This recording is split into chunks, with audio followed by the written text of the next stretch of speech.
Question you, given the profound difference in values that you talked about in there, how are you going to avoid this kind of a thing happening again in January?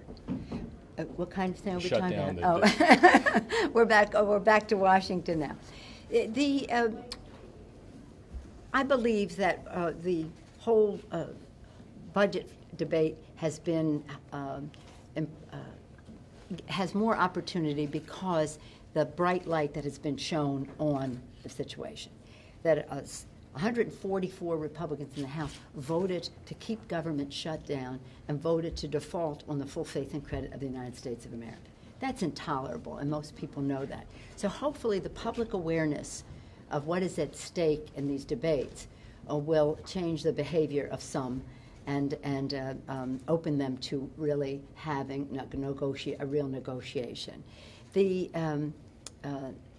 I believe that we should take completely off the table the idea that default of our full faith and credit is a possibility, and it shouldn't be used as a lever. All the other subjects are negotiable, and the more attention that you all pay to what goes on at that budget table, the better the product will be coming out. I know these guys want to ask about BART, so Okay. I'll let them do that. Actually, before we change subjects, okay. Given your track record, marshaling up votes in your caucus, Yeah. I'm curious what's going through your mind over the last 2 weeks as you watch what unfolded in the House of Representatives. That we would have 16 days of a shutdown of government was just so, it was really hard to understand.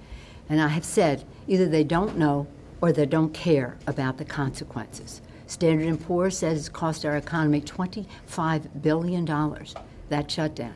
And that is not to say the loss of opportunity for 800,000 people who were furloughed and didn't have a paycheck during that time. Even if they get it later, I mean, most people have to pay the rent on time and the rest. So whether it was had the personal impact or the impact on our economy, it was reckless, it was irresponsible, and it was radical. And that is really something that the public has to be aware of. I think that these people have hijacked the name Republican. I don't think Republicans want this, but they do in Congress, 144 of them. As for the majority's inability just to gather votes, any thoughts? Well, if you're going to go down a path, you better have some a plan on how you're going to execute that take us down that path. And they simply didn't. They were just frivolous, just closed down government day after day after day, understanding. Now, when we, the Democrats, had said to them before the shutdown, we don't like your bill, but we will accept it because it will avoid the shutdown and it will take us to the negotiating table. So I promised them 100% of the Democratic votes before the shutdown. So this was totally unnecessary. And then almost every day we had on the steps of the Capitol and signatures and all kinds of petitions said to them, we'll accept your number. The president accepted it, the Senate accepted it, the House Democrats accepted it. The only people who did not accept the House Republican number were the House Republican members. And that's just, it's totally irresponsible. With all the civility and all of the respect for people's beliefs that you want to have, either they don't know or they don't care.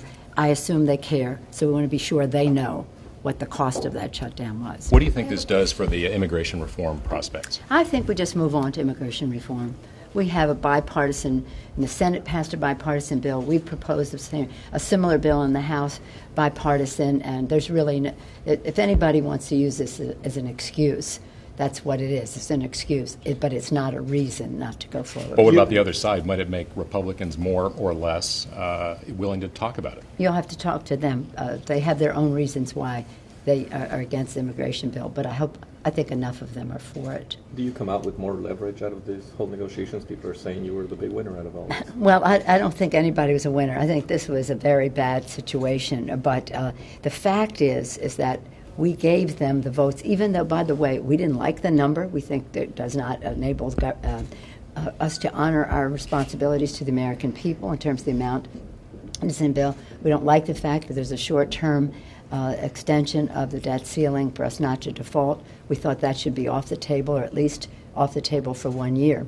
But we were willing to weigh the equities and say, let's end this. We've seen how reckless you're willing to be. You know we're going to be responsible. We'll be there to do the votes. So I think the public has seen that. But now we go to the hard part, to the table, to have the debate on priorities. We believe it should be, as the president does, about job creation, about growing the economy, about investing in our future, the education of our children, and that, the well-being of our country, as we responsibly reduce the deficit. In order to do that balance, you have to have revenue. And that's the fight that you will see coming up.